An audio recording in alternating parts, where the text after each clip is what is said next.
আসসালামু আলাইকুম। বল অধ্যায়ের দ্বিতীয় ক্লাসে তোমাদের সবাইকে স্বাগত। পূর্বের ক্লাসে আমরা বল অধ্যায়ের বেসিক সম্পর্কে আলোচনা করেছিলাম। তো আজকে আমরা ওই পূর্বের ক্লাসের বেসিকটাকে কাজে লাগিয়ে বিভিন্ন বোর্ড পরীক্ষায় আসা টাইপ ভিত্তিক কিছু সিকিউ সলভ করার চেষ্টা করব। সো তোমরা যারা বল অধ্যায়ের প্রথম ক্লাসটি করো নাই বা এখনো পর্যন্ত দেখো নাই, আমি তোমাদেরকে বলবো তোমরা প্রথমে বল অধ্যায়ের বেসিক ক্লাসটি দেখে আসো, তাহলে তোমাদের আজকের ক্লাসটি বুঝতে খুবই ইজি হবে। এবং বল অধ্যায়ের প্রথম ক্লাসের ডেসক্রিপশনে এই বল অধ্যায়ের বেসিক একটা লেকচার শিট তোমরা পাবা। ওইখান থেকে ওই লেকচার শিটটা সংগ্রহ করে তোমরা যদি আধা ঘন্টা পড়ো মাত্র, তাহলে তোমাদের এই চ্যাপ্টারটা সম্পর্কে একটা স্বচ্ছ ধারণা তৈরি হবে। ঠিক আছে? তো চলো কথা না বাড়িয়ে আজকে আমরা এই বল অধ্যায়ের সিকিউ সলভ ক্লাসটা শুরু করি। আচ্ছা, এই অধ্যায় থেকে বেসিক্যালি চারটা টাইপের কোশ্চেন আসতে দেখা যায় বিভিন্ন বোর্ড পরীক্ষায়।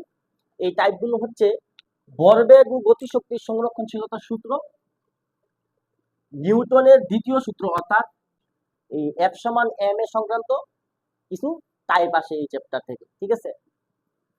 মহাকর্ষ বল ও অভিকর্ষ ত্বরণ সংক্রান্ত টাইপ আসে, ঘর্ষণ সংক্রান্ত এই টাইপটাও বিভিন্ন বোর্ড পরীক্ষায় আসতে দেখা যায়। ঠিক আছে? তো মোটামুটি এই চারটা টাইপ যদি তোমরা বুঝে বুঝে করতে পারো আমার সাথে, তাহলে এই অধ্যায় থেকে যে কোনো ধরনের কোশ্চেনই বোর্ড পরীক্ষায় আসুক, তোমরা ইনশাল্লাহ আনসার করতে পারবা। আচ্ছা, এই অধ্যায়টা শুরু করার আগে আমরা এই অধ্যায়ের সূত্রগুলোর সাথে একটু পরিচিত হয়ে নিই। ঠিক আছে? এই অধ্যায়ে মূলত যে সূত্রগুলো আছে, এই সূত্রগুলোতে আমরা যে প্রতীকগুলো ব্যবহার করছি, এই প্রতীকগুলোর সাথে আমরা প্রথমে একটু পরিচিত হয়ে নিই।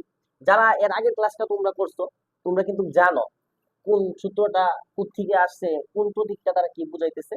যারা নতুন করতেছো, ওই ক্লাসটা করো নাই, আজকে প্রথম করতেছো, তাদের জন্য তাদের সুবিধার্থে আমি আরো একবার এগুলো বলে দিচ্ছি।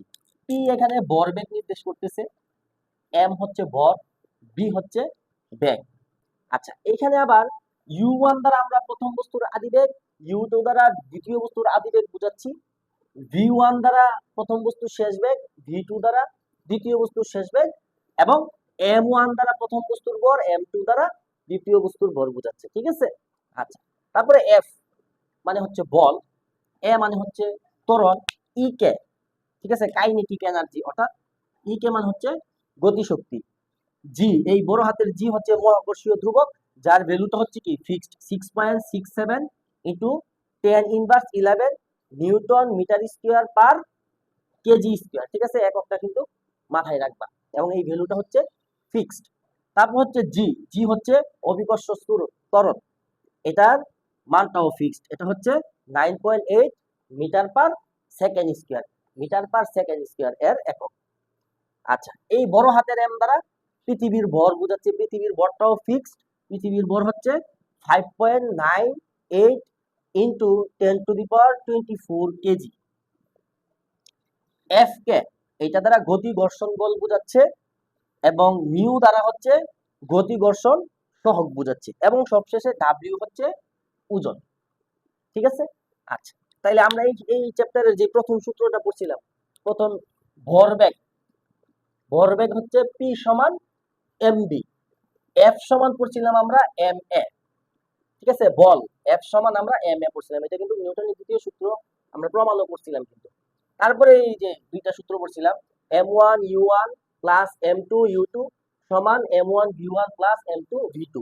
হ্যাঁ, এরপরে আমরা এই যে ভি ওয়ান ভি টু এই দুইটা সূত্র আমরা বলছিলাম কিভাবে মনে রাখবা, যে ভি ওয়ান হচ্ছে M one minus M two into U one plus two M two U two, আর এটার ক্ষেত্রে হচ্ছে M two minus M one U two plus two M one U one, এবং দুইটারই নিচে কি M one plus M two অর্থাৎ ভরের সমষ্টি। ঠিক আছে? ওইটা আমি বেসিক ক্লাসে বুঝাইছি কিভাবে মনে রাখবা, এখানে জাস্ট আমি একটু মনে করিয়ে দিচ্ছি তোমাদের। তারপর হচ্ছে গতিশক্তি ই কে, গতিশক্তি ই কে ছিল হাফ এম ভি স্কোয়ার। ঠিক আছে? এরপরে হচ্ছে কি মহাকর্ষ বল এফ, এফ সমান ছিল G M one M two divided by R square.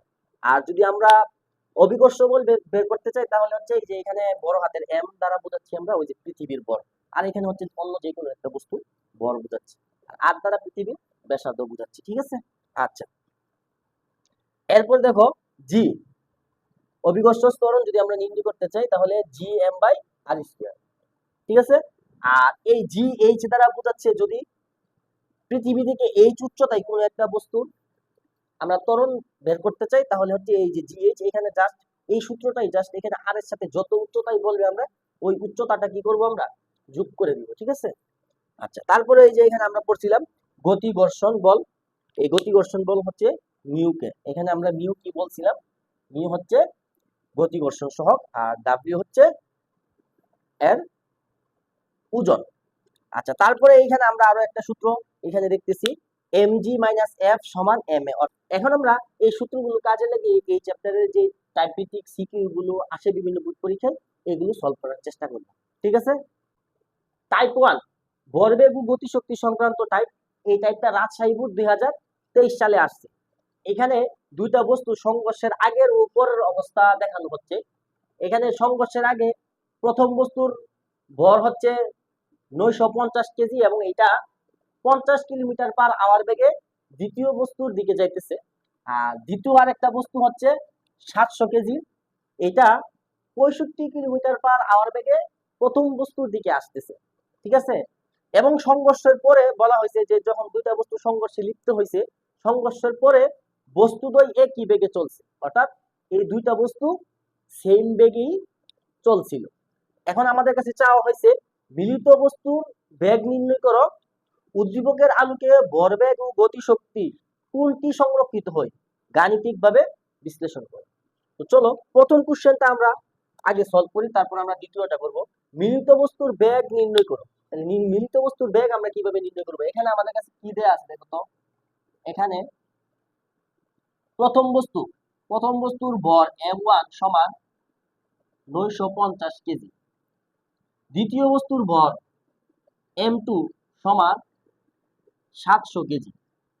এবার প্রথম বস্তুর আদিবেগ u1 এখানে কত দেয়া আছে? 50 কিলোমিটার/আওয়ার। তোমাদের একটা কথা বলে দিই, তোমরা এই ধরনের ম্যাথগুলো করার ক্ষেত্রে যদি এরকম দুইটা বস্তু দেয়া থাকে, তোমরা প্রথম বস্তুর বেগ যদি এইটাকে পজিটিভ ধরো, অর্থাৎ u1 যদি তোমরা পজিটিভ ধরো, তাহলে u2 কে তোমাদের নেগেটিভ ধরতে হবে, ঠিক আছে।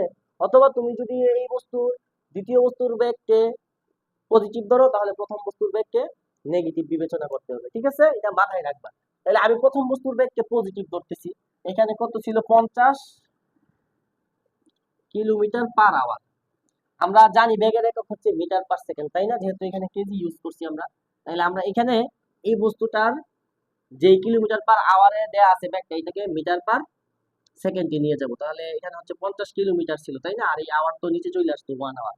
এখন এই কিলোমিটারকে আমরা নিব মিটারে। কিলোমিটারকে মিটারে নিতে হলে আমরা জানি 1000 দ্বারা কি করতে হয়?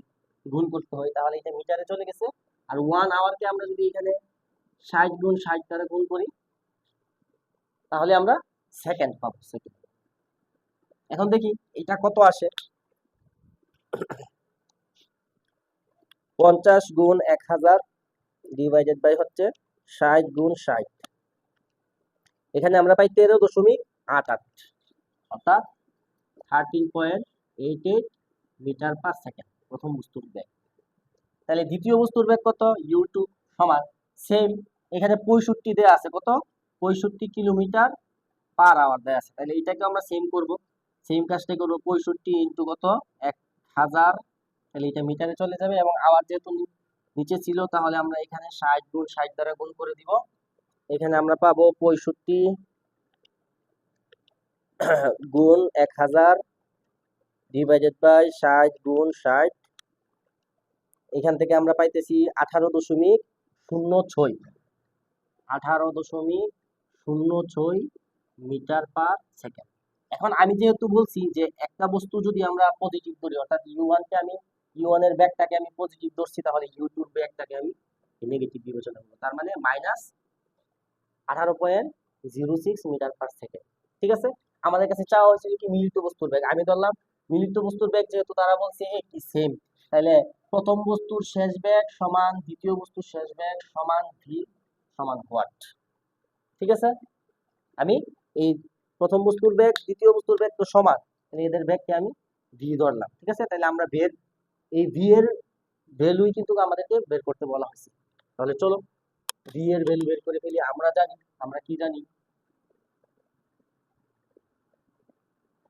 আমরা জানি m1 u1 plus m2 u2 সমান m1 v1 plus m2 v2।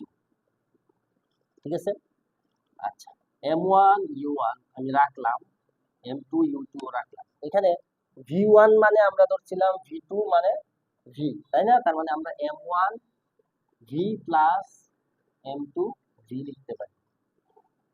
m1 u1 plus m2 u2 সমান, এখান থেকে দেখো v কমন যায়, তাহলে এখানে থাকে m1 প্লাস m2। আচ্ছা, তোমাদের যদি এরকম বলে যে মিলিত বস্তুর বেগ সেম, তাইলে তোমরা সরাসরি এই সূত্রটা ইউজ করতে পারো। এখানে v সরাসরি এবং দুইটা বস্তুর ভর তোমরা এই যোগাকারে রাখতে পারো। এখন যদি আমরা এই v বের করতে চাই, দেখো তো, তাহলে এই যে দুইটা বস্তুর মিলিত বেগ, এইটাকে দুইটা বস্তুর মিলিত বেগ দ্বারা ভাগ করে দিলে কিন্তু আমরা কি v পাইতেছি। তাহলে আমরা এখান থেকে লিখতে পারি v সমান m1 u1 plus m2 u2 divided by m1 plus m2। এখন সবগুলো ভ্যালু বসিয়ে দিই আমরা, দেখি কি আসে। m1 এর ভ্যালু ছিল 950, কিন্তু u1 এর ভ্যালু আমরা পাইছি এখানে 13.88, প্লাস m2 এর ভ্যালু হচ্ছে 700 এবং u2 এর ভ্যালু আমরা মাইনাস ধরছিলাম 18.06। নিচে হচ্ছে দুইটা ভরের যোগফল 950 যোগ 700। দেখি আমরা এখন কত আসে। এখানে ক্যালকুলেশন করলে আমরা পাই 950 ইন্টু 13.88 প্লাস 700 ইন্টু মাইনাসের 18.06 ডিভাইডেড বাই 950 প্লাস 700। আচ্ছা, আমরা এখানে পাইতেছি 0.3355 মিটার পার সেকেন্ড। তাহলে চলো আমরা ভ্যালুটা বসিয়ে দিই। সুতরাং v সমান 0.3355 মিটার পার সেকেন্ড। তাহলে এইটাই হচ্ছে মিলিত বস্তুর বেগ। ঠিক আছে। আচ্ছা, তাহলে তারপর হচ্ছে এর পরের কোশ্চেনটা। এখানে কি বলা হয়েছে, উদ্দীপকের আলোকে ভরবেগ ও গতিশক্তি কোনটি সংরক্ষিত হয় গাণিতিকভাবে বিশ্লেষণ করো। এই ধরনের কোশ্চেনের ক্ষেত্রে আমরা সংঘর্ষের আগে বস্তু দুইটার ভরবেগ এবং গতিশক্তি নির্ণয় করব, সংঘর্ষের পরে বস্তু দুইটার ভরবেগ এবং গতিশক্তি নির্ণয় করব। যদি সংঘর্ষের আগের ভরবেগের সাথে সংঘর্ষের পরের ভরবেগের ভ্যালু সেম হয়, তাহলে আমরা বলবো যে এটা ভরবেগ সংরক্ষিত হয়েছে। আর যদি সংঘর্ষের আগে এবং সংঘর্ষের পরে গতিশক্তি সেম হয়, তাহলে আমরা বলবো গতিশক্তি সংরক্ষিত হয়েছে। ঠিক আছে। তাহলে চলো আমরা এই ম্যাথটা করার জন্য প্রথমেই এই বস্তু দুইটার সংঘর্ষের আগের ভরবেগ এবং গতিশক্তি নির্ণয় করে দিই। ঠিক আছে। আচ্ছা, সংঘর্ষের আগে বস্তু দুইটার কি কি দেয়া আছে আমাদের কাছে, দেখো তো। সংঘর্ষের আগে সংঘর্ষের আগে সংঘর্ষের আগে দেখো তো, প্রথম বস্তুর ভর দেয়া আছে 950 কেজি। প্রথম বস্তুর বেগ দেয়া আছে,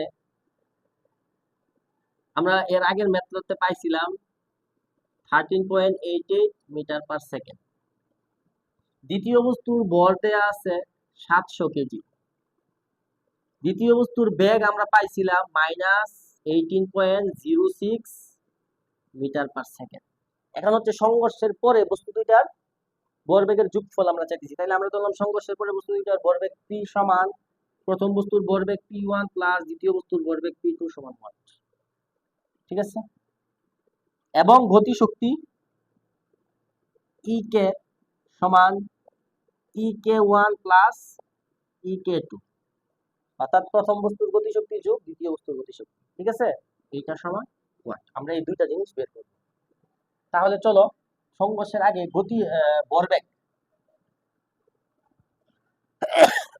ভরবেগ p সমান p1 প্লাস p2। এখান থেকে p1 এর মান হচ্ছে m1 u1, p2 এর মান হচ্ছে m2 u2। কারণ ভরবেগ সমান তো আমরা জানি ভর ইনটু বেগের গুণফল, তাই না? সমান ভ্যালু বসাই। প্রথম বস্তুর ভর ছিল 950 কিন্তু বেগ ছিল 13.18 প্লাস দ্বিতীয় বস্তুর ভর ছিল 700 কেজি ইন্টু মাইনাস 18.06। এটা হচ্ছে দ্বিতীয় বস্তু এখন আমরা ক্যালকুলেটরে চাপ দিয়ে দেখি কত আসে। আচ্ছা, তাইলে এখানে হচ্ছে 950 ইন্টু 13.88 প্লাস 700 ইন্টু মাইনাসের 18.06, এখান থেকে আমরা পাইতেছি 553.5, 553.5। তাহলে ভরবেগের একক কি? ভরবেগের একক হচ্ছে ভরের একক অর্থাৎ কেজি এবং বেগের একক অর্থাৎ মিটার পার সেকেন্ড। তাহলে এটাই হচ্ছে সংঘর্ষের আগের ভরবেগ। তাহলে আমরা এখানে লেখা রাখি একটু, এখানে আমরা পি পাইছি সংঘর্ষের আগে দুইটা বস্তুর পি পাইছি 553.5, ঠিক আছে, এটা লেখা রাখলাম। আচ্ছা, এবার আসো সংঘর্ষের আগে বস্তু দুইটার গতিশক্তি। সংঘর্ষের আগে বস্তু দুইটার গতিশক্তি আমরা কিভাবে নির্ণয় করব? ই কে সমান ই কে 1 প্লাস ই কে 2। ই কে আমরা সমান কি জানি? Half M V square. তাহলে half m1 u1 square plus half m2 u2 square. Value বসিয়ে দিই আমরা। হাফ ইন্টু m মানে হচ্ছে 950 ইন্টু ইউ এর ভ্যালু আমরা কত পাইছিলাম? 13.88 প্লাস হাফ এর ভ্যালু, এম এর ভ্যালু ছিল 700 ইন্টু ইউ এর ভ্যালু আমরা ধরছিলাম মাইনাস 18.06 তার উপরে স্কয়ার, ঠিক আছে। সুতরাং এখন থেকে আমরা ক্যালকুলেশন করে ই কে কত আসে। আচ্ছা, এখন যদি আমরা ভ্যালুগুলো বসাই, এখানে পাই 0.5 into 750 into 13.88 plus 0.5 into 700 into মাইনাসের 18.06 এর উপর স্কয়ার আছে, তাই না? আচ্ছা, এখানে আমরা পাইলাম 20,5800.01। যেহেতু আমরা গতিশক্তি বের করছি এর একক আমরা জানি হচ্ছে জুল, তাহলে এটাই হচ্ছে সংঘর্ষের আগের বস্তু দুইটার গতিশক্তি। এখানে আমি এটা লেখা রাখতেছি। সংঘর্ষের আগে ই কে আমরা পাইছি 58,00.01। এটা হচ্ছে সংঘর্ষের আগের গতিশক্তি দুইটা বস্তু। তাহলে এবার আমরা সংঘর্ষের পরে দুইটা বস্তুর গতিশক্তি বের করে ফেলি। চলো, সংঘর্ষের পরের গতিশক্তি এবং সংঘর্ষের পরের ভরবেগ দুইটাই বের করব আমরা। আচ্ছা, সংঘর্ষের পরে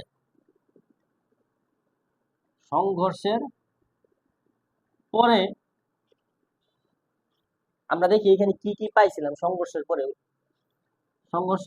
প্রথম বস্তুর বেগ কিন্তু দ্বিতীয় বস্তুর বেগ কিন্তু সেমই ছিল, তাই না? তাহলে আমরা এখানে পাইছিলাম ভি সমান পাইছিলাম 0.3355 মিটার পার সেকেন্ড। প্রথম বস্তুর ভর যা ছিল তাই, দ্বিতীয় বস্তুর ভর যা ছিল তাই।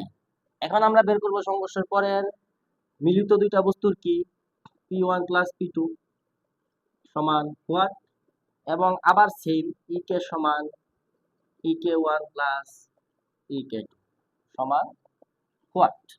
তাহলে সংঘর্ষের পরে ভরবেগ P সমান P1 প্লাস P2। আচ্ছা, তাহলে P1 এর ভ্যালু কত? M1 V1 প্লাস P2 এর ভ্যালু M2 V2। তাহলে V1 আর V2 কিন্তু সেম ছিল, সো আমরা এখানে V1 V2 না লিখে শুধু V লিখতে পারি, তাই না? তাহলে M1 কত কেজি ছিল? 950 কেজি ইন্টু V পাইছিলাম 0.3355 প্লাস 700 ইন্টু 0.3355। এখন একটু ক্যালকুলেশন করি, দেখি কত আসে। আচ্ছা, আমরা যদি এখন এটা ক্যালকুলেশন করি, এখান থেকে পাইতেছি 950 ইন্টু 0.3355 প্লাস 700 ইন্টু 0.3355 সমান, এখান থেকে আমরা পাইতেছি 553.57, 553.57। তাহলে এর একক কি হবে? Kg metre per second square. তাহলে দেখো আমরা সংঘর্ষের পরে যেই ভরবেগ, এই যে এখানে আমরা লিখতেছি সংঘর্ষের পরে এদের ভরবেগটা, সংঘর্ষের পরের ভরবেগটা আমরা এখানে পাইছি 553.57। প্রায় দেখো সংঘর্ষের আগের এই যে ভরবেগ পাইছিলাম এর প্রায় সমান, এইটার সমানই প্রায়। ঠিক আছে। আচ্ছা, এবার আমরা সংঘর্ষের পরের গতিশক্তিটা বের করি। তাহলে ই কে সমান EK1 প্লাস EK2 সমান হাফ M1 ভি, দুইটার ক্ষেত্রে কিন্তু ভি ছিল, তাই না? তাহলে আমরা ভি স্কয়ারই লিখতে পারি। তাহলে half M2 V square. Value বসিয়ে ফেলি আমরা। 950 ইন্টু ভি স্কয়ারের ভ্যালু পাইছিলাম আমরা 0.3355 whole square plus half into 700, M2 এর ভ্যালু 700 ইন্টু ভি এর ভ্যালু 0.3355 হোল স্কয়ার। ঠিক আছে, এখন এটা আমরা একটু ক্যালকুলেশন করি, দেখি আমাদের এখানে কত আসে। 0.5 ইন্টু 950 ইন্টু 0.3355 এর উপর whole square plus 0.5 into 700 into 0.3355 এর উপর হোল স্কয়ার সমান। আচ্ছা, এখান থেকে আমরা পাইতেছি ই কে 92.86 জুল। তাহলে দেখো সংঘর্ষের পরের গতিশক্তি আমরা পাইছি 92.86, কিন্তু সংঘর্ষের আগে কত ছিল? এই যে দেখো এত, এটা কি এর সাথে মিলছে? সংঘর্ষের আগের গতিশক্তি এবং পরের গতিশক্তি কিন্তু কি মিলে নাই। এই ভরবেগ দেখো দুইটা মিলছে প্রায়। তাহলে আমরা বলতে পারি যে সংঘর্ষের আগে এবং পরে ভরবেগ সংরক্ষিত হয়েছে, গতিশক্তি সংরক্ষিত হয় নাই। ঠিক আছে, আশা করি বুঝতে পারছো। তাহলে এর পরের টাইপটাতে আমরা চলে যাই। আচ্ছা, পরের টাইপটা দেখো, দিনাজপুর বোর্ড 2024 সালে আসছে। এখানে একটা উদ্দীপক দেওয়া আছে যেখানে বলা হয়েছে সমবরের দুটি গাড়ি পরস্পর থেকে 200 মিটার দূরে থেকে 15 মিটার পার সেকেন্ড ও 20 মিটার পার সেকেন্ড বেগে অগ্রসর হয়ে একটি নির্দিষ্ট সময় পর গাড়ি দুটির মধ্যে সংঘর্ষ হলো। এখন প্রশ্ন হচ্ছে কত সময় পর তাদের মধ্যে সংঘর্ষ হলো? সংঘর্ষের আগে ও পরে গাড়ি দুটির মোট শক্তির কোনো পরিবর্তন হবে কিনা গাণিতিকভাবে ব্যাখ্যা করো। আচ্ছা, প্রথমে আমরা এই গরুর গড় প্রশ্নটা দেখি কিভাবে সলভ করতে হয়। বলছে কত সময় পর তাদের মধ্যে সংঘর্ষ হলো। আচ্ছা, ধরি আমরা কল্পনা করি যে এখানে একটা গাড়ি আছে, ধরো এই যে ধরে নাও এখানে একটা গাড়ি, ধরো এখানে আর একটা গাড়ি আছে। ঠিক আছে, যে এই গাড়ি আর এই গাড়ি এদের দুইজনের মাঝখানের যে দূরত্ব, বলছে এই দুইজনের মধ্যখানের দূরত্ব হচ্ছে 200 মিটার। এবং এই গাড়ি বলছে যে একটা গাড়ি কি 15 মিটার পার সেকেন্ড বেগে চলতেছে। আমরা ধরলাম এই গাড়িটা হচ্ছে 15 মিটার পার সেকেন্ড বেগে ওই গাড়িটার দিকে যাচ্ছে, আর এই গাড়িটা ধরো বলছে 20 মিটার পার সেকেন্ড বেগে। তো আমরা ধরলাম এই গাড়িটা 20 মিটার পার সেকেন্ড বেগে এই গাড়িটার দিকে আসতেছে। আস্তে আস্তে ধরলাম আমরা একটা সময় আইসা এরা দুইজন ধরো এই যে এই একটা বিন্দুতে আমি ধরলাম এরা সংঘর্ষ হবে এদের। ঠিক আছে, তাহলে এই প্রথম এই গাড়ি থেকে আমি ধরলাম এই যে এইখানে সংঘর্ষ হবে, এখানে এর দূরত্ব আমি ধরলাম S1, আর এই গাড়ি হচ্ছে S2 দূরত্ব অতিক্রম করার পর এই বিন্দুতে আইসা মিলিত হবে। এবং এদের দুইজনেরই এইখান থেকে এর আসতে টি সময় লাগলে এই গাড়িটারও কি এই বিন্দুতে আসতে কি সময় লাগবে আমরা ধরলাম। ঠিক আছে, অর্থাৎ প্রথম গাড়ি 15 মিটার পার সেকেন্ড বেগে টি সময়ে S1 দূরত্ব করে এই বিন্দুতে দূরত্ব অতিক্রম করে এই বিন্দুতে আসবে, এবং এই গাড়িটা 20 মিটার পার সেকেন্ড বেগে টি সময় পর S2 মিটার দূরত্ব অতিক্রম করে এই বিন্দুতে এসে সংঘর্ষে লিপ্ত হবে। ঠিক আছে, তাইলে এখন দেখো আমরা ধরলাম টি সময় পর এরা কি হবে? সংঘর্ষে লিপ্ত হবে। তাহলে প্রথম গাড়ির ক্ষেত্রে আমরা কি লিখতে পারি না? প্রথম গাড়ির ক্ষেত্রে প্রথম গাড়ির ক্ষেত্রে S1 সমান, এই যে S1 দূরত্ব অতিক্রম করবে প্রথম গাড়ি, আমরা ধরলাম S1 সমান VT। এখানে প্রথম গাড়ির বেগ এই আমরা ধরলাম V1, ঠিক আছে? তাহলে এখানে V1, দুইজনের যেহেতু সময়টা সেম T, আমি T রাখলাম। আবার দ্বিতীয় গাড়ির ক্ষেত্রে দেখো তো, এটা আমি 1 নং সমীকরণ দিলাম। দ্বিতীয় গাড়ির ক্ষেত্রে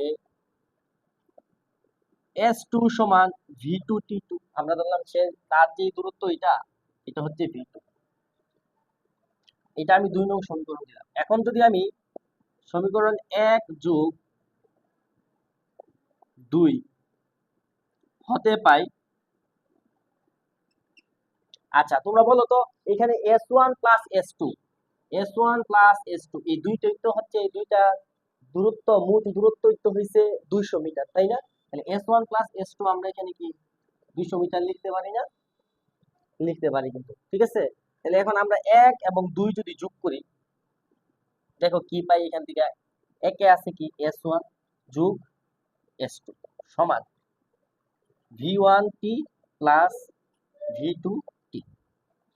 এখন যদি আমরা ভ্যালু বসাই, দেখো তো S1 প্লাস S2 বলছি আমরা কত মিটার, দুইটা যোগফল 200 মিটার। তাহলে এখানে যদি আমরা লিখি 200 মিটার সমান V1 এর ভ্যালু ছিল 15 T প্লাস V2 এর ভ্যালু ছিল 20 T। এখন দেখো তো 200 সমান, এখান থেকে কি আমরা T কমন নিতে পারি না? T, তাহলে আমাদের কাছে কি থাকে? T কমন নিলে 15 প্লাস হচ্ছে 20, তাহলে T সমান আমরা লিখতে পারি 200 ডিভাইডেড বাই 15 প্লাস 20। সুতরাং T সমান 200 15 প্লাস 20 সমান 200, 20 আর 15 যোগ করলে আমরা এখানে পাই 35। 200 কে যদি 35 দ্বারা ভাগ করি, আমরা এখানে কত পাবো? 200 ভাগ 35, আমরা এখানে পাইতেছি 5.71। সুতরাং T সমান 5.71 সেকেন্ড। গাড়ি দুইটা 5.71 সেকেন্ড সময় পর সংঘর্ষে লিপ্ত হবে, ঠিক আছে? তাহলে আমাদের এই গরুর গড় কোশ্চেনের আনসার শেষ। এখন আমরা এই ঘোড়ার গড় কোশ্চেনটা দেখব। এখানে বলা হয়েছে দেখো, সংঘর্ষের আগে উপরে গাড়ি দুটির মোট শক্তির কোনো পরিবর্তন হবে কিনা। কিছুক্ষণ আগে আমরা এই টাইপের একটা কোশ্চেন করছি, মোট শক্তি আগে বের করছি এবং পরে বের করছি, তারপর দেখছি যদি সমান হয় তাহলে আমরা বলছি হ্যাঁ আগে পরে সমান হবে। ওইখানে বলা হয়েছিল যে সংঘর্ষের আগে এবং পরে ভরবেগ এবং গতিশক্তি সংরক্ষণ হবে কিনা, ঠিক আছে? এখানে সরাসরি কোশ্চেনটা বলে দিছে যে পরিবর্তন হবে কিনা। আচ্ছা, তাহলে এই ধরনের কোশ্চেনের ক্ষেত্রে আমরা আগের গতিশক্তি এবং পরের গতিশক্তি বের করে আমরা চেক করব। তাহলে সংঘর্ষের আগে গাড়ি দুইটা সংঘর্ষের আগের গতিশক্তি কত, এটা আমরা কিভাবে বের করব? আচ্ছা, তাহলে সংঘর্ষের আগে গাড়িটার গতিশক্তি আমরা বের করব। দেখো সংঘর্ষের আগে এখানে কি দেয়া আছে, এখানে সংঘর্ষের আগে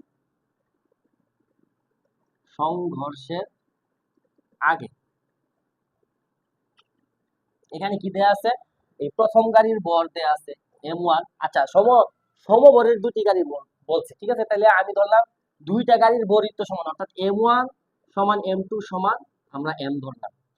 দুইটা গাড়ির ভরই আমরা সেম, যেহেতু আমাদেরকে বলেছে আমরা সেম ধরলাম, ঠিক আছে? আচ্ছা, তারপরে বলছে প্রথম গাড়ির আদি বেগ। দেখো এখানে প্রথম গাড়ির বেগ দেয়া আছে কত, 15 metre per second, 15 metre per second. দ্বিতীয় গাড়ির বেগটা দেয়া আছে কত, 20 মিটার পার সেকেন্ড, ঠিক আছে? আমরা এই সংঘর্ষের আগে এদের কি বের করব, মোট শক্তি বের করব। কিছুক্ষণ আগে তো আমরা মোট শক্তি কিভাবে বের করে দেখিয়ে আসছি, তাই না? প্রথম বস্তুর গতিশক্তি যোগ দ্বিতীয় বস্তুর গতিশক্তি সমান ওয়াট। তাহলে সংঘর্ষের আগে ইকে সমান EK1 প্লাস EK2, ঠিক আছে? তাহলে EK1 কি half m1 u1 square plus half m2 u2 square, তাই না? ভ্যালু বসিয়ে ফেলি, চলো। হাফ ইন্টু দুইটার যেহেতু ভ্যালু m, ঠিক আছে, ইন্টু u1 কত ছিল, 15 স্কয়ার প্লাস হাফ m2 মানে n ইন্টু ইউ2 কত ছিল 20 স্কয়ার। এখান থেকে দেখো হাফ এম যদি আমরা কমন নিই আমাদের কাছে কি থাকে, দেখো হাফ এম কমন নিলে আমাদের কাছে এখানে 15 স্কয়ার প্লাস 20 স্কয়ার থাকতেছে, তাই না? এখন এটা একটু ক্যালকুলেশন করে দেখি কত আসে। আচ্ছা, এখানে যদি আমরা হাফ বাহিরে রাখলাম, ভেতরের আগে হিসেব করি, 15 স্কয়ার যোগ 20 স্কয়ার, এখানে পাইতেছি আমরা 600, হাফ এম ইন্টু 625। এখন তুমি যদি 625 দ্বারা মানে 2 দ্বারা 625 কে কাটাকাটি করো তাহলে এখানে পাবা 312.5, অর্থাৎ 312.5। এই এম কিন্তু হচ্ছে কি, এই যে ভর, এদের ভরের এত গুণ হবে গতিশক্তি। তাহলে গতিশক্তির একক কি, জুল। ই কে আমরা পাইলাম কত, 312.5 এম জুল, অর্থাৎ সংঘর্ষের আগে এর গতিশক্তি হবে এত। এখন আমরা সংঘর্ষের পরের গতিশক্তি কিভাবে বের করবো? আমাদের কাছে তো সংঘর্ষের আগের বেগ দেয়া ছিল, এজন্য আমরা ভরের সাথে এই যে হাফ এম ভি স্কয়ার এই সূত্রে ফালাই দিছি, তাই না? এখন তো সংঘর্ষের পরে বেগটা কত আমরা জানি না, তাহলে আমাদের প্রথমে সংঘর্ষের পরের বেগটা আমাদের বের করে নিতে হবে, ঠিক আছে? সংঘর্ষের আগের ভ্যালুটা আমি এখানে লিখে রাখতেছি। ধরো আমি এখানে লিখে রাখতেছি সংঘর্ষের আগের যেই ভ্যালু পাইছি এটা কত পাইছি, এখানে আমি সরাসরি বসিয়ে দিচ্ছি 312.5 এম জুল পাইছি, ঠিক আছে? এখন আমরা সংঘর্ষের পরের ভ্যালুটা চলো বের করি। তার জন্য আমরা প্রথমেই সংঘর্ষের পরে দুইটা বস্তুর বেগ কত হয়েছিল এই জিনিসটা বের করব। আমরা প্রথম বস্তুর শেষ বেগ এবং দ্বিতীয় বস্তুর শেষ বেগের জন্য সরাসরি দুইটা সূত্র ইউজ করছিলাম, তোমাদের মনে থাকার কথা। এখানে আমরা লিখবো সংঘর্ষের পরে, এখন লিখবো আমরা সংঘর্ষের পরে। তাহলে সংঘর্ষের পরে বেগ বের করা লাগবে আগে আমাদের, তাই না? বেগ, আচ্ছা, বেগের জন্য আমরা সরাসরি একটা সূত্র বের করছিলাম, v1 সমান, আমরা এই সূত্রটা বলছিলাম সরাসরি আমাদের প্রয়োজন মতো আমরা ইউজ করব। তাহলে v1 হচ্ছে এখানে যে m1 minus m2 into u1 plus 2 m2 u2 divided by m1 plus m2। এবং দ্বিতীয় বস্তু শেষ বেগের জন্য v2 আমরা বলছিলাম ইউজ করব সেম এই সূত্রটাই। এখানে v1 এর জন্য m1 মাইনাস m2 লিখছিলাম, এখানে v2 এর জন্য m2 মাইনাস m1 লিখব, ইনটু এখানে v1 এর জন্য u1 লিখছিলাম, আমরা এখানে লিখব v2 এর জন্য u2 প্লাস 2 m2 u2 লিখছিলাম, এখানে হবে 2 m1 u1, ঠিক আছে? এবং নিচে কি দুইটা ভরের যোগফল m1 প্লাস m2। এখন এখানে যদি ভ্যালুগুলো আমরা বসাই, দেখো এখানে কি পাই, প্রথম বস্তুর জন্য m1 মাইনাস m2 অর্থাৎ m মাইনাস m, তাই না? u1 এর ভ্যালু এখানে কত, এই যে দেখো u1 এর ভ্যালু কিন্তু 50, এই যে 50 প্লাস 2 ইনটু m2 এর ভ্যালু তো m ইনটু u2 এর ভ্যালু হচ্ছে 20, নিচে m1 m2 তার মানে m প্লাস m সমান, দেখো এই টার্ম m1 মাইনাস m2 এটা তো 0 হবে, আলটিমেট 0 ইনটু 15 প্লাস এখানে 2 এবং 20 গুণ করলে আমরা পাবো এখানে 40m, নিচে হচ্ছে 2m। এখন এই টার্মটা এটা 0 যেহেতু এটা আমি বাদ দিতে পারি, সমস্যা নেই। এইখানে কাটাকাটি করলে m কাটা, আলটিমেট এখানে যদি আমি 40 কে 2 দ্বারা কাটি আমি এখানে পাইতেছি কত, 20। সুতরাং v1 সমান হচ্ছে 20 মিটার পার সেকেন্ড। তাহলে প্রথম বস্তুর শেষ বেগ আমি এখানে লিখতে পারি v1 সমান 20 মিটার পার সেকেন্ড, ঠিক আছে? তাহলে আশা করি v1 কিভাবে বের করছি বুঝতে পারছো। এবার সেম v2 আমরা বের করব। v2 বের করার জন্য এই টার্মটা তো 0 হবে, অর্থাৎ m মাইনাস m, u2 এর ভ্যালু কত 20 প্লাস 2 ইনটু m1 এর ভ্যালু m ইনটু u1 এর ভ্যালু হচ্ছে 15, নিচে m1 প্লাস m2 অর্থাৎ m প্লাস m। আবারও এই টার্মটা কি 0 হইতেছে, তাই না? 0 ইনটু 20 প্লাস এখানে 2 দ্বারা 15 কে গুণ করলে আমরা পাইতেছি 30m, নিচে হচ্ছে 2m। মানে এই টার্মে দুটোকে আমি মুছে দিতে পারি যেহেতু এটা 0। আলটিমেট আমার কাছে কি থাকতেছে, এই m এ ক্যান্সেল, তাহলে এখানে 13 কে 2 দ্বারা যদি আমরা কাটাকাটি করি এখানে পাবো 15, সুতরাং এখানে আমরা v2 সমান লিখতে পারি 15 মিটার পার সেকেন্ড। তাহলে এটাই হচ্ছে দ্বিতীয় বস্তুর শেষ বেগ, অর্থাৎ v2 সমান 15 মিটার পার সেকেন্ড। ঠিক আছে, তাহলে আমরা দুইটা বস্তু সংঘর্ষের পরের বেগ পাইছি। এখন সংঘর্ষের পরের যে মোট শক্তি আমরা বের করতে পারবো না? ওই এর আগেরটার মতো সেম, এর আগে আমরা u1 u2 বসাইছিলাম, তাই না? এখন আমরা v1 v2 বসাবো সেম। তাহলে চলো আমরা একটা বসিয়ে আমরা মোট শক্তিটা হিসাব করে ফেলি। আচ্ছা, তাহলে এখান থেকে যদি আমরা কে হিসাব করতে চাই, সংঘর্ষের পরে কে, সংঘর্ষের পরের কে 1 প্লাস কে 2, তাই না? সংঘর্ষের পরে হিসাব করতেছি কিন্তু দেখো।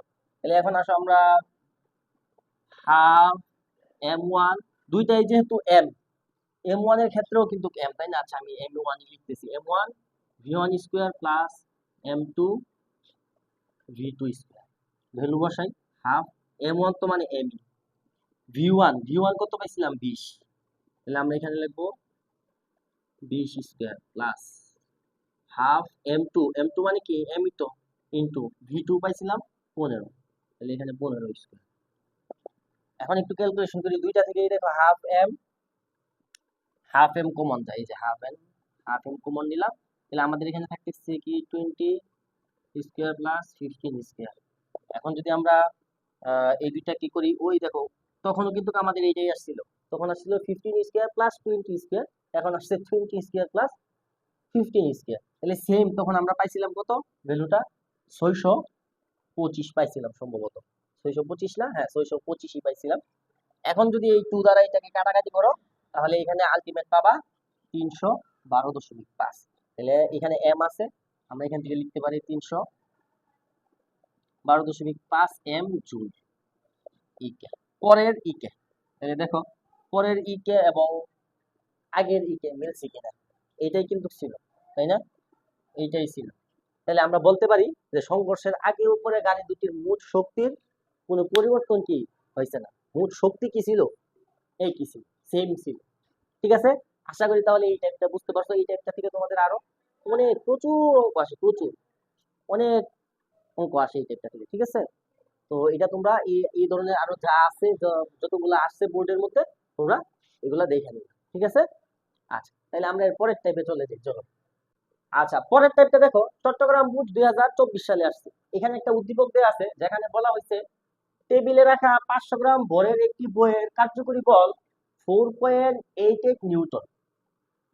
মহাবিশ্বের ভিন্ন স্থানে এক্স টু ওয়াই এর ভরের অনুপাত capital M is to small M সমান 81:1 এবং এদের ব্যাসার্ধের অনুপাত capital R is to small আর সমান 4:1 এবং অভিকর্ষ ত্বরণ জি এর ভ্যালু দেয়া আছে 9.8 মিটার পার সেকেন্ড স্কয়ার। এখন আমাদের কাছে জানতে চাওয়া হয়েছে, প্রথমে বলছে যে উদ্দীপকের ঘটনায় গতি ঘর্ষণ সহগ নির্ণয় করো, গতি ঘর্ষণ সহগ নির্ণয় করতে বলছে। এবং পরের কোশ্চেনে বলা হয়েছে উদ্দীপকের আলোকে কোন স্থানে বইটি ওজন কম হবে, কোন স্থানে বইটির ওজন কম হবে বলা হয়েছে, তাই না? গাণিতিক ভাবে বিশ্লেষণ করো। আচ্ছা চলো আমরা প্রথম কোশ্চেনটা দেখি কিভাবে সলভ করব। উদ্দীপকের ঘটনায় গতি ঘর্ষণ সহগ নির্ণয় করে এখানে বলছে। তাহলে এখানে আমাদের কাছে কি কি দেয়া আছে দেখো তো, এখানে আমাদের কাছে কি দেয়া আছে, আমাদের কাছে দেয়া আছে ভর m সমান 500 গ্রাম, অর্থাৎ এটাকে যদি আমরা কেজিতে নেই তাহলে আমরা পাবো 0.5 কেজি। ঠিক আছে, তারপর কি দেয়া আছে কার্যকর বল, তাহলে কার্যকর বল আমি এটাকে F1 দ্বারা প্রকাশ করলাম, কার্যকর বল হচ্ছে 4.88 নিউটন। আচ্ছা, তারপরে কি দেয়া আছে, তারপরে আমাদের কাছে অভিকর্ষ ত্বরণ দেয়া আছে, অভিকর্ষ ত্বরণ হচ্ছে G সমান 9.8 মিটার পার সেকেন্ড। আমাদের বের করতে হবে কি ঘর্ষণ সহগ। আচ্ছা তোমরা আমরা যখন ঘর্ষণ সহগ বের করতেছিলাম, মানে ঘর্ষণ সহগের একটা সূত্র পড়ছিলাম, ঘর্ষণ বল F কে সমান মিউ ডাব্লিউ, তাই না? তাহলে এখান থেকে আমরা যদি ঘর্ষণ সহগটা বের করতে চাই, মিউ সমান F কে ডিভাইডেড বাই ডাব্লিউ, তাই না? এখানে কি কোথাও আমাদের কাছে F কে দেয়া আছে, অর্থাৎ F কে মানে হচ্ছে ঘর্ষণ বল,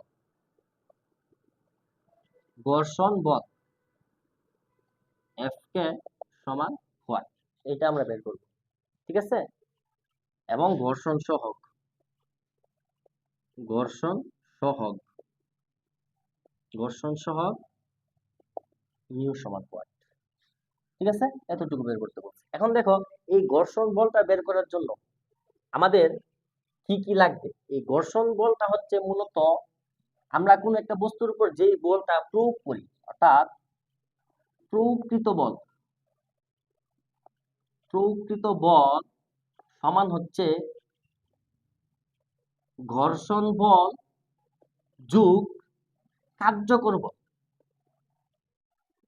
কার্যকর বল। অর্থাৎ আমাদের প্রয়োগকৃত বলটা হচ্ছে ঘর্ষণ বল এবং কার্যকর বলের সমষ্টি। আমরা যে কোনো একটা বস্তুর উপর যেই বলই প্রয়োগ করি ওইটা হচ্ছে এই দুইটা ভাবে কাজ করে বলটা। ঘর্ষণের কাজে কিছু বল ব্যয় হয়ে যায়, আবার হচ্ছে কি যেই কাজের জন্য আমরা বলটা প্রয়োগ করছি ওই কাজটা সম্পাদন করার জন্য কিছু বল কাজ করে, এখানে প্রয়োগ হয়, ঠিক আছে। তাহলে এখানে প্রয়োগকৃত বল, আমরা এখানে কি পরিমাণ বল প্রয়োগ করছি, আমরা এখানে এফ পরিমাণ বল প্রয়োগ করছি, এফ ধরো। তাহলে প্রয়োগকৃত বল এফ সমান ঘর্ষণ বল, ঘর্ষণ বল কত এখানে আমরা বলছিলাম এফ কে, প্লাস কার্যকর বল এফ ওয়ান। এখন এখানে এই যে প্রয়োগকৃত বল, এই প্রয়োগকৃত বলের পরিমাণটা আমরা কিভাবে বের করব বা হিসাব করব। এই প্রয়োগকৃত বলটা হইছে ওই বস্তুর, মূলত বস্তুর ওজন, যে বস্তুটা এখানে আছে 500 গ্রাম বরের বস্তু, ওই বস্তুর ওজন। তাহলে এই বস্তুর ওজন কি ডাব্লিউ, মানে ডাব্লিউ সমান আবার কি লিখা যায়, ডাব্লিউ সমান কিন্তু লিখা যায় কি এমজি। তাহলে আলটিমেট আমরা এফ বলতে পারি হচ্ছে এমজি, এমজি সমান F k plus F one. এখান থেকে যদি আমরা এফ কে এর ভ্যালুটা বের করতে চাই, এই এফ ওয়ান এই পাশে নিয়ে আসলে কল্পনা করলে, তাহলে এফ কে সমান M G minus F one, F কে সমান এমজি মাইনাস এফ ওয়ান। এখন ভ্যালুগুলো বসাই আমরা। এম এর ভ্যালু কত 0.5 ইন্টু জি এর ভ্যালু হচ্ছে 9.8 মাইনাস এফ ওয়ান কার্যকর বল ছিল কত 4.88। তাহলে এখান থেকে আমরা এফ কে এর ভ্যালু কত পাবো, একটু ক্যালকুলেশন করি। আচ্ছা, এটা যদি আমরা ক্যালকুলেশন করি তাহলে এখানে পাবো 0.5 ইন্টু 9.8 মাইনাস 4.88, এফ কে সমান 0.02 নিউটন। তাহলে আমরা এখানে ঘর্ষণ বল পাইলাম। এখন যদি আমরা এইখানে এই সমীকরণে এই নিউ সমান এফ কে এর ভ্যালুটা বসিয়ে দিই, এবং যেহেতু ডাব্লিউ আছে, ডাব্লিউ সমান কি আবার এই যে এমজি, আমরা কিন্তু কিছুক্ষণ আগে লিখছিলাম এই যে ডাব্লিউ সমান এমজি। আমরা যদি এটা বসিয়ে দিই তাহলে আমরা এর ভ্যালু পাবো। চলো বসিয়ে দিই। তাহলে আমরা লিখতে পারি আবার আবার মিউ সমান এফ কে ডিভাইডেড বাই ডাব্লিউ। তাহলে এফ কে এর ভ্যালু এখানে পাইলাম 0.02, ডাব্লিউ মানে হচ্ছে কি এমজি। তাহলে আমরা এখানে লিখতে পারি এমজি সমান 0.02, এম এর ভ্যালু ছিল 0.5 ইন্টু জি মান হচ্ছে 9.8। এইখান থেকে আমরা মিউ এর মান পাবো, দেখি কত আসে। 0.02 ডিভাইডেড বাই 0.5 ইন্টু 9.8 সমান, এখান থেকে আমরা পাইতেছি মিউ হচ্ছে 4.081 into 10 to the power minus. এইটাই হচ্ছে ঘর্ষণ সহগের ভ্যালু। তাহলে আমরা এই গরুর ঘর কোশ্চেনটা সলভ করে ফেললাম, তাই না। এখন আমাদের হচ্ছে এর পরের কোশ্চেনটা সলভ করার পালা। আচ্ছা, পরের কোশ্চেনটাতে দেখো কি বলা হয়েছে, যে উদ্দীপকের আলোকে কোন স্থানে বইটির ওজন কম হবে গাণিতিকভাবে বিশ্লেষণ করো। আমরা জানি ওজন বের করার সূত্র কি, কোন একটা স্থানে ওজন যদি ডাব্লিউ হয়, ডাব্লিউ সমান হচ্ছে এমজি, তাই না। এম হচ্ছে বস্তুর ভর আর জি হচ্ছে অভিকর্ষ ত্বরণ। এই বস্তুর ভর, এই ভরের কিন্তু কোনো পরিবর্তন নাই। তুমি কোনো একটা বস্তুকে যেই জায়গাতেই রাখো, যেই জায়গাতেই নিয়ে যাও, পৃথিবীতে রাখলে পৃথিবীতে এর ভর যা হবে, তুমি যদি এটাকে চাঁদে নিয়ে যাও চাঁদেও সেম তার ভর, মঙ্গল গ্রহে নিয়ে যাও মঙ্গল গ্রহ কি তার ভর সেম। বাট সব জায়গাতে অভিকর্ষ ত্বরণের মান কিন্তু সেম না। পৃথিবীতে অভিকর্ষ ত্বরণের মান একরকম, পৃথিবী থেকে যত উপরের দিকে যাবা অভিকর্ষ ত্বরণের মান আরেক রকম, পৃথিবী থেকে নিচের দিকে যাবা অভিকর্ষ ত্বরণের মান আরেক রকম, চাঁদে যাবা অভিকর্ষ ত্বরণের মান একরকম পাবা, মঙ্গল গ্রহে যাবা অভিকর্ষ ত্বরণের মান একরকম পাবা। যেহেতু অভিকর্ষ ত্বরণের মানটা পরিবর্তন হইতেছে, সেহেতু কোন একটা বস্তুর ওজনে কি হইতেছে স্থান ভেদে পরিবর্তন হয়ে যেতেছে, অর্থাৎ ভরের কোনো পরিবর্তন নাই। কোনো বস্তুর ভর যা আছে সব জায়গাতে স্থায়ী থাকে, কিন্তু ওজন পরিবর্তন হয়ে যায়। কি জন্য হয়ে যায়? যেহেতু অভিকর্ষ ত্বরণ পরিবর্তন হইতেছে এই জন্য। এইখানে দেখো আমাদের এক স্থানের অভিকর্ষ ত্বরণ কিন্তু দেয়া আছে 9.8 মিটার পার সেকেন্ড। তো আমরা খুব ইজি ভাবে এই এক স্থানের যেই ওজনটা বইয়ের ভর কত দেয়া আছে 500 গ্রাম, আমরা খুব ইজি ভাবে এক স্থানের বইয়ের ওজনটা আমরা বের করতে পারি। কিন্তু ওয়াই এর কিন্তু অভিকর্ষ ত্বরণ, ওয়াই স্থানের অভিকর্ষ ত্বরণ কিন্তু কোথাও দেয়া নাই। সো আমাদের ওয়াই স্থানের অভিকর্ষ ত্বরণটা বের করতে হবে। যদি ওয়াই স্থানের অভিকর্ষ ত্বরণটা বের করতে পারি, তাহলে আমরা ওয়াই স্থানের ওজনটাও বের করতে পারবো। ওয়াই স্থানের অভিকর্ষ ত্বরণ বের করার জন্য আমরা একটা সূত্র কিন্তু জানি। এক্স এর ক্ষেত্রে জি এক্স সমান জি এম, যেহেতু এক্স এর ভরটা বড় হাতের এম দেয়া আছে এবং ব্যাসার্ধ আর দেয়া আছে, ডিভাইডেড বাই আর স্কয়ার, এটা লিখতে পারি না। আবার ওয়াই এর ক্ষেত্রে জি ওয়াই সমান আমরা কি লিখতে পারি না, জি ওয়াই এর যেহেতু যে স্থানটা ওইটার ভর যেহেতু ছোট হাতের এম দ্বারা লেখা, এখানে ছোট হাতের এম এবং ব্যাসার্ধ হচ্ছে স্মল আর, এখানে স্মল আর লিখতে পারি। আমরা যদি এটাকে 1 নং সমীকরণ এবং এটাকে 2 নং সমীকরণ ধরি, তার কোনো সমস্যা আছে? কোনো সমস্যা নাই। আচ্ছা, তাহলে এখন 1 নং সমীকরণ দ্বারা আমরা যদি 2 নং সমীকরণটাকে ভাগ করি অথবা 2 নং দ্বারা 1 নংকে ভাগ করি, তোমার ইচ্ছা। আমরা যদি এখন 1 নং দ্বারা 2 নং সমীকরণটিকে ভাগ করে দেই, আমরা লিখতে পারি এখানে 1 নং ভাগ 2 নং হতে পাই, কি পাই দেখো তো। 1 নং সমীকরণটা কি আছে, gx ডিভাইডেড বাই কি gy সমান, উপরে আছে gm ক্যাপিটাল এম, নিচে আছে ক্যাপিটাল আর স্কয়ার। এটার ক্ষেত্রে gm স্মল আর আর হচ্ছে স্মল। তাহলে এখান থেকে কি লেখা যাইতেছে, gx ডিভাইডেড বাই gy সমান, এখন যদি এটা উল্টায় দিই, g capital M divided by capital R square into small r square, উপরে চলে যাবে, নিচে থাকবে g স্মল m। এই g যে জি কাটা, তাহলে এখানে দেখো তো এটা কি সাজায় আমি একটু এমন লিখতে পারতেছি না, এখান থেকে gx ডিভাইডেড বাই gy সমান, এখান থেকে কি এই বড় হাতের m এর নিচে যে ক্যাপিটাল M এর নিচে আমি স্মল m রাখলাম, আর যে আর স্মল আর স্কয়ার এর নিচে আমি ক্যাপিটাল আর স্কয়ার রাখলাম। এখন দুইটা যেহেতু স্কয়ার আছে, আমি এর উপরে ফুল স্কয়ার দিয়ে দিতে পারি, ঠিক আছে। আচ্ছা, এখানে যদি এখন ভ্যালুগুলো বসাই, gx ডিভাইডেড বাই gy সমান ক্যাপিটাল M, এখানে কত 81, স্মল m হচ্ছে 1 ইনটু স্মল আর হচ্ছে 1 এবং ক্যাপিটাল আর হচ্ছে, এই যে দেখো এদের অনুপাত উল্টাই গেছে, কিন্তু অনুপাতটা উল্টাই গেছে, এখানে এটা কি লেখা যাইতেছে 1/4 এবং 4 স্কয়ার, ঠিক আছে।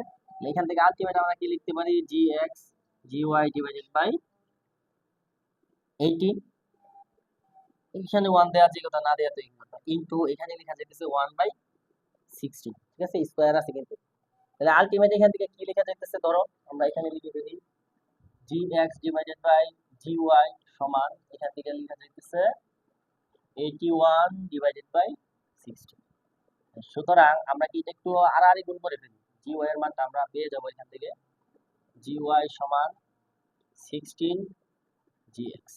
সুতরাং gy সমান হচ্ছে 16 gx ডিভাইডেড বাই 81 সমান gx সমান 16 ইনটু, এই দেখো gx এর ভ্যালু কিন্তু এখানে 9.8 বইলা দেওয়া হয়েছে, তাহলে এখানে 9.8 বসাবা 81। সুতরাং gy সমান, এখানে একটা আমরা ক্যালকুলেটর ইউজ করে দেখি কত আসে ভ্যালু, 16 ইনটু 9.8 ডিভাইডেড বাই 81, 1.93 আরো আছে 935, বাকিটা লিখলাম না, মিটার পার সেকেন্ড স্কয়ার। তাহলে ওয়াই স্থানে আমরা কি পাইলাম, অভিকর্ষ ত্বরণ পাইলাম 1.935 মিটার পার সেকেন্ড স্কয়ার, ঠিক আছে।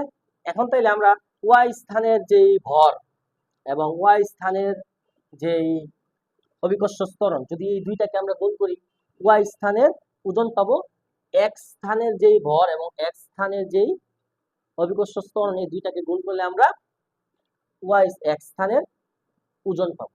ঠিক আছে, এখন আমরা যেহেতু ওয়াই স্থানেও বইটির অভিকর্ষজ ত্বরণ পেয়ে গেলাম, তাই না, তাহলে আমরা কিন্তু খুব সহজেই এখন এক্স স্থানে বইটির ওজন এবং ওয়াই স্থানে বইটির ওজন বের করে ফেলতে পারবো। তো দেখি আমরা, চলো এখানে এখানে এক স্থানে অভিকর্ষজ ত্বরণ কত দেয়া ছিল, দেখো এরা কিন্তু আগে বইলেই দিছিল 9.8 metre per second square. Y স্থানে আমরা মাত্র পাইলাম কত, এখন জি ওয়াই সমান হচ্ছে 1.935 মিটার পার সেকেন্ড স্কয়ার, এবং বইটার ওজন বইটার ভর কত বলা হয়েছিল, 500 গ্রাম। তার মানে হচ্ছে এর ভর ছিল এম সমান 500 গ্রাম, মানে আমরা কিন্তু কিছুক্ষণ আগে 0.5 কেজি লিখছিলাম, তাই না।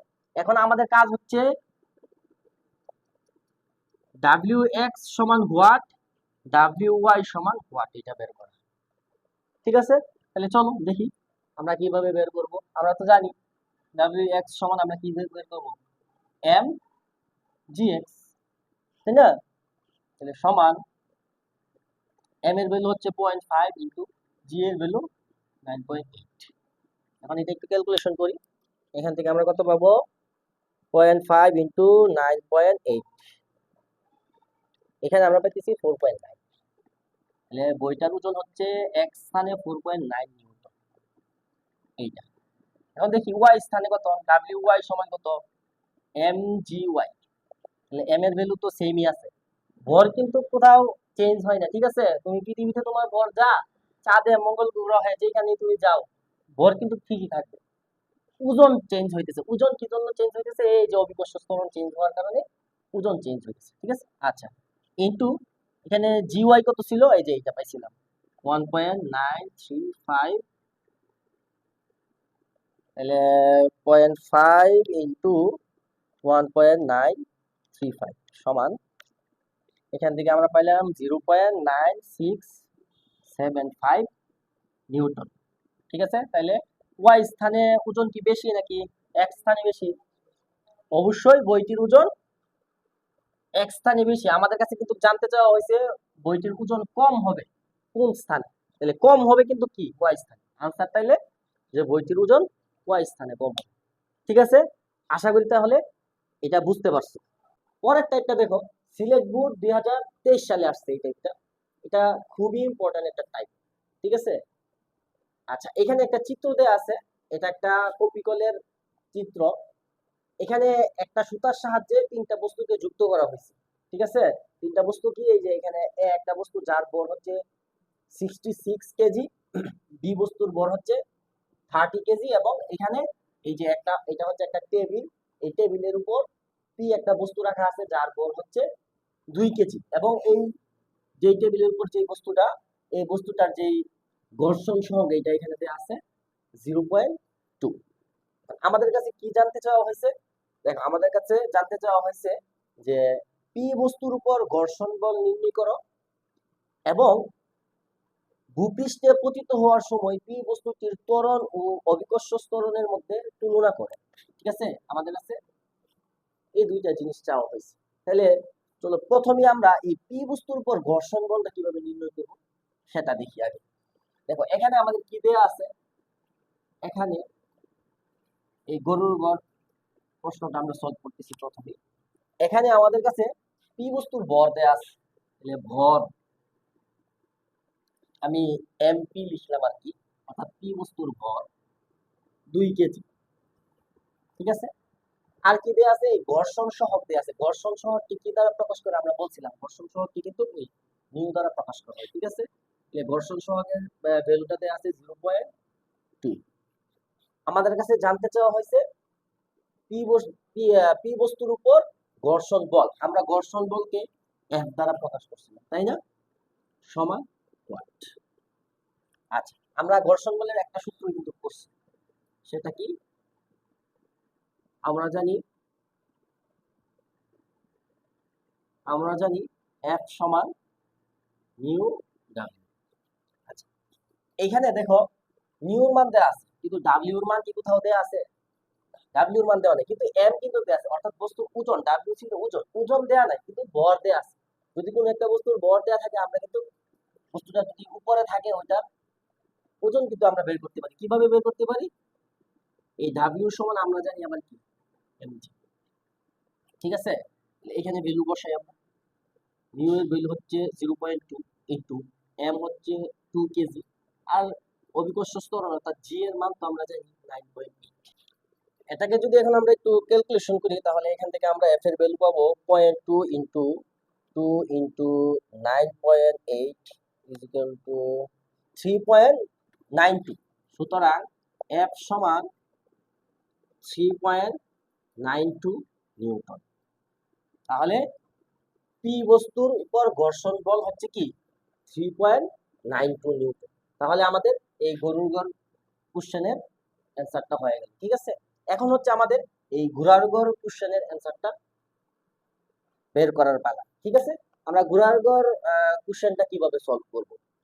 পরের কোশ্চেনটাতে দেখো কি বলা হয়েছে, ভূপৃষ্ঠে পতিত হওয়ার সময় পি বস্তুটির ত্বরণ ও অভিকর্ষ ত্বরণের মধ্যে তুলনা করো। আচ্ছা দেখো, এখানে তিনটা বস্তু কিন্তু একটা সুতা দ্বারা কি আছে, সংযুক্ত আছে, তাই না? তাহলে এই সম্পূর্ণ সুতার মধ্যে কিন্তু ত্বরণ কি হবে, সেম হবে। আমি ধরলাম এই সম্পূর্ণ সুতার মধ্যে ত্বরণ আমি ধরলাম কি এক। ঠিক আছে, আচ্ছা এরপর দেখো এ বস্তুটার ভর কত, 66 কেজি, বি বস্তুর ভর হচ্ছে 30 কেজি। আচ্ছা একটু কমন সেন্স খাটাও তো, দেখো এখানে যেহেতু একটা প্রতিকল আছে, যদি এই 66 কেজি বর এক পাশে থাকে, 30 কেজি বর এক পাশে থাকে, তাহলে এই বস্তুটা কোন দিকে যাবে, কোন দিকে গতিশীল হবে, বি এর দিকে হবে নাকি এ এর দিকে গতিশীল হবে? অবশ্যই এ এর দিকে বস্তুটা কি হবে, গতিশীল হবে, কারণ যেহেতু এর ভর বেশি, ওজনও বেশি হবে তার, তাই না? আচ্ছা, তাহলে এই বস্তুটা নিচের দিকে, বাম দিকে অর্থাৎ এ এর দিকে নিচে নামতে থাকবে। অপর দিকে দেখো তো বি বস্তুর যেই ওজন এবং কিছুক্ষণ আগে আমরা পি বস্তুর ঘর্ষণ বল পাইছিলাম, আমরা এ বস্তুর ওজন এবং পি বস্তুর ঘর্ষণ বল কি, এই এ বস্তুটা নিচে নামার ক্ষেত্রে এদের বিপরীতে কাজ করতেছে না, অর্থাৎ এ বস্তু টানতেছে এদেরকে এ বস্তুর দিকে নিচের দিকে, আর এরা টানতেছে তাকে কি এদের দিকে। তাহলে এখানে নিট যেই বলটা, নিট বলটা কত হবে? আমরা কি বলতে পারি না এখানে যে নিট বল, এই ঘোড়ার ঘর কোশ্চেনটা আমরা আনসার যদি করি, নিট বল যদি আমরা এফ ধরি, নিট বল, নিট বল যদি আমরা এফ ধরি, নিট বল এফ সমান আমরা লিখতে পারি না এ বস্তুর ওজন নিচের দিকে টানতেছে, তাহলে এ বস্তুর ওজন থেকে যদি আমরা এই দুইটা বস্তু অর্থাৎ বি বস্তুর ওজন এবং পি বস্তুর ঘর্ষণ বল আমরা বিয়োগ করে দিই, তাহলে আমরা নিট বল পাবো না। এই কাজটাই আমরা এখন করব। তাহলে এ বস্তুর ওজন মাইনাস বি বস্তুর ওজন প্লাস পি বস্তুর ঘর্ষণ বল।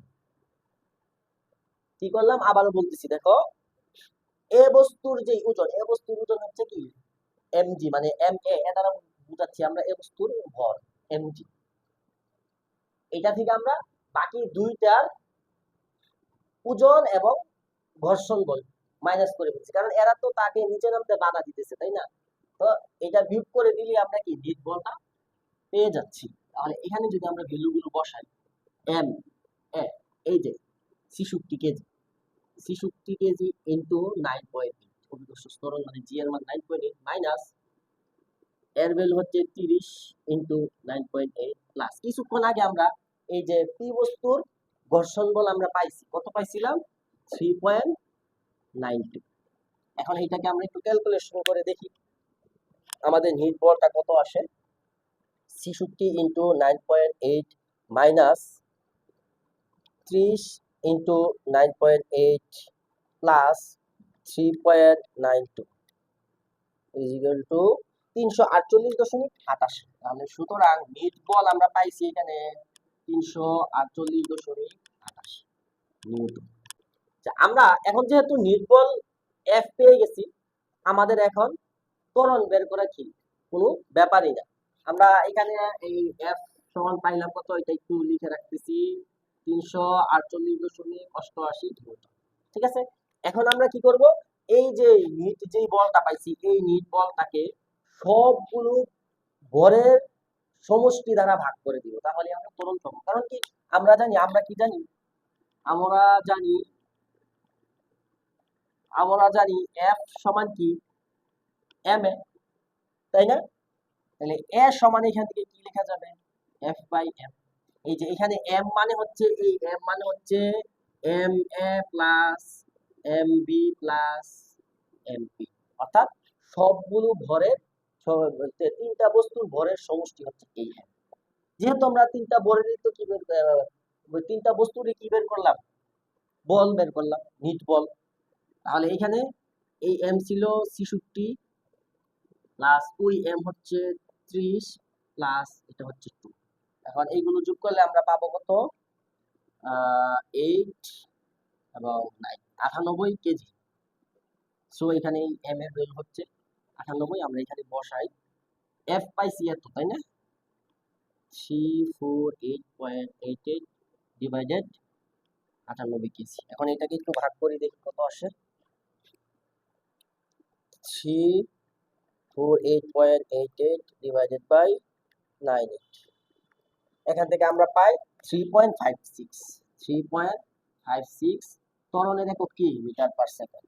তাহলে দেখো, এই যে পি বস্তুর ত্বরণ হচ্ছে 3.56 মিটার পার সেকেন্ড। আর আমাদেরকে বলছে যে অভিকর্ষ ত্বরণের মধ্যে তুলনা করতে। আচ্ছা, অভিকর্ষ ত্বরণের ভ্যালু কত? অভিকর্ষ ত্বরণের ভ্যালু, জি এর ভ্যালু কত, 9.8 মিটার পার সেকেন্ড স্কয়ার। এটা হচ্ছে অভিকর্ষ ত্বরণের ভ্যালু। এখন তোমরাই বলো, তুলনা করতে কয়েকভাবে বলতে পারে, তুলনা কি বেশি নাকি কম, অথবা অনেক সময় শতকরা হিসেব করা হয়, অথবা অনেক সময় এর কত গুণ হিসেব করতে বলা হয় আর কি। তো আমি আপাতত এতটুকু রাইখা দিতেছি।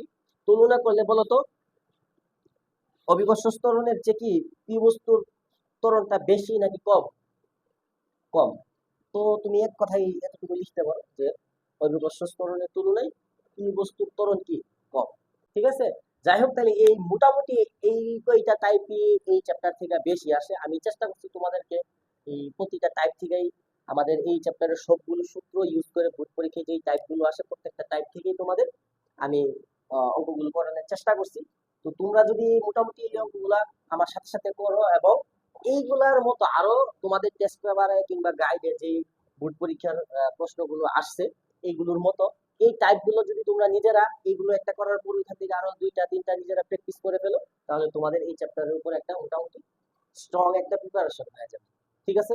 তো আমি আশা করি তোমরা এই ক্লাসগুলো ঠিকঠাক ভাবে করবা, এবং নিজেরা একটু কষ্ট করে প্রশ্নগুলো বের করে একটু প্র্যাকটিস করে নেবা। ঠিক আছে? তো আজকের ক্লাসটা এই পর্যন্তই রেখে দিচ্ছি। আমাদের পরবর্তী ক্লাসে আমরা এই সেম এই প্যাটার্নই প্রথম ক্লাসটা আমরা বেসিকের উপরে নিব চ্যাপ্টারের, তারপর হচ্ছে আমরা ওই চ্যাপ্টারটা সি2 সলভ করব। ঠিক আছে? তাহলে আমাদের দেখা হচ্ছে পরবর্তী ক্লাসে। ততক্ষণ পর্যন্ত ভালো থেকো। আল্লাহ হাফেজ।